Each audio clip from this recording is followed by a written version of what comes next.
Everyone, in this lecture we will study about the topic is mechanism of closing of stomata. इस lecture में हम रंध्रों के बंद होने की प्रक्रिया का अध्ययन करेंगे।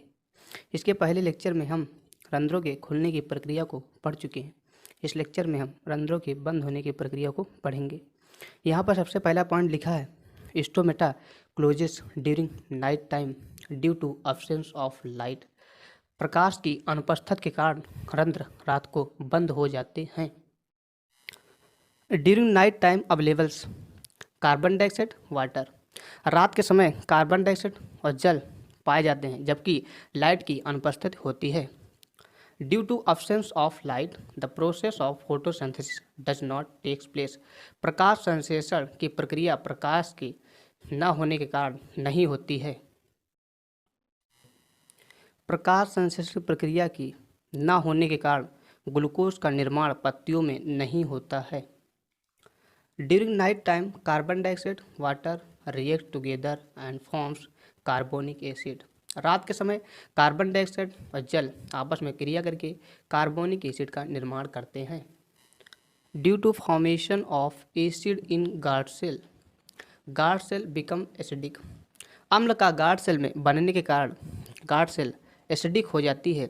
इसका पीएच तकरीबन 5 तक हो जाता है। It activates plant growth regulator, जिसे पीजीआर के नाम से जाना जाता है, जैसे कि abscisic acid. Abscisic acid is a natural inhibitor. Abscisic acid inhibits potassium ion. Abscisic acid एक नेचुरल इनहिबिटर होता है जो कि पोटेशियम आयन के एक्सचेंज को रोक देता है। Potassium ion does not enter into guard cell. Potassium ion guard cell में प्रवेश नहीं कर पाते हैं। All the potassium ion availables in the guard cells goes back into subsidiary cell. जितने पोटेशियम आयन पहले से गार्ड सेल में मौजूद हैं वह सब्सिडी सेल की ओर मूव करने लगते हैं। पोटेशियम आयन जो होता है एक आयनिक सल्यूट होता है या सॉल्ट होता है।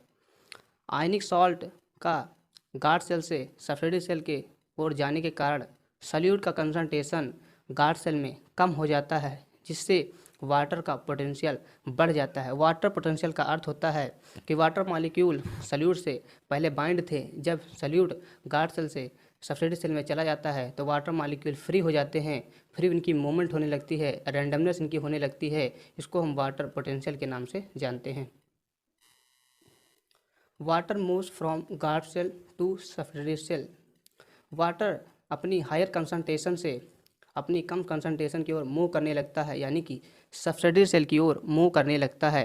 इस प्रक्रिया को हम एक्सोऑस्मोसिस के नाम से जानते हैं। एक्सोऑस्मोसिस का अर्थ होता है कि वाटर जो होता है मूव करता है आउटसाइड द सेल, सेल के बाहर जल जाने लगता है। इस प्रक्रिया को हम एक्सोऑस्मोसिस कहते हैं, जिससे सेल जो होती है वह सिकुड़ जाती है। सिकुड़न दशा को हम फ्लैसिड स्टेट के नाम से जानते हैं। इस फ्लैसिड स्टेट के कारण जो प्रेशर होता है गार्ड सेल पर वह कम हो जाता है, जिससे रंध्र बंद हो जाते हैं।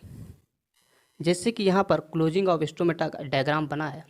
यहाँ पर पोटेशियम आयन जो पहले से गार्ड सेल में अवेलेबल हैं वह सब्सिडी सेल की ओर मूव कर रहे हैं, जबकि वाटर मॉलिक्यूल जो पहले से गार्ड सेल में मौजूद है वह बाहर की ओर जाने लगता है। वाटर का कोशिका से बाहर की ओर जाने के कारण जो ये एक्सोऑस्मोसिस हो जाता है, वाटर जो होती है वो बाहर को जाता है, जिससे सेल जो होती है सिकुड़ जाती है, फ्लैसिड कंडीशन में आ जाती है, जिससे रंध्र जो होते हैं वह बंद हो जाते हैं। Thank you so much.